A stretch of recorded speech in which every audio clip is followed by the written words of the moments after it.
යක්ෂ ගානක් ඩයිනොසරය බීපු වතුරමයි ඔයා තාමත් බොන්නේ. ඔව් ඇත්තම ටීරෙක්ස් කෙනෙක් බීපු වතුර. පිළිගත්තත් නැතත් ඒක තමයි ඇත්ත.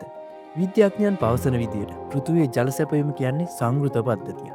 ඒ කියන්නේ බිලියන ගණනක් කවුරුත් තිස්සේ අපට අලුතින් ජලය ලැබිලවත් පැරණි ජලය පිට වෙලාවත් නැහැ. ඉතින් ඒ නිසා පෘථුවියට වතුර ආපු දවස් ඉඳන් අද වෙනකන් තියෙන්නේ එකම වතුර ප්‍රමාණය. ඔයා දැන් බොන වතුර ටික මීට කලින් ලෝකෙ හැම තැනකම ගිහින් ඇති.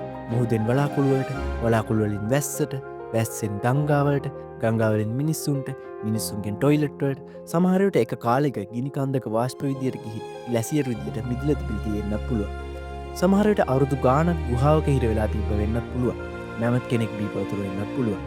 ඒ විතරද? නෑ. සමහර විට දුටු ගෑමුණු රජතුමා බීපු වතුර වෙන්නත් පුළුවන්.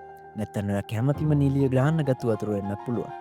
ලෝකෙ වටේම කැරකෙවෙන්න එකම වතුර ටික නිසා අපි හිතනට වඩා ඔයා ගත්තු මේ වතුර ටික ලෝකෙ වටේ ගිහින් රජවරු, හොරු, මංකොල්ලකාරයෝ විතරක් නෙවෙයි බල්ලෝ පූසපා ඔයාගේ වතුර ටිකෙන් මීට කලින් තිබහන නැති කරගන්න ඇති. ඉතින් ඔයා ආයෙත් වතුර බොද්දි මතක තියාගන්න. ඔයා බොන්නේ වතුර විතරක්ම නෙවෙයි. ඔයා බොන්නේ පෘථුවියේ බිලියන ගණනක් අවුරුදු වල මතකයක්.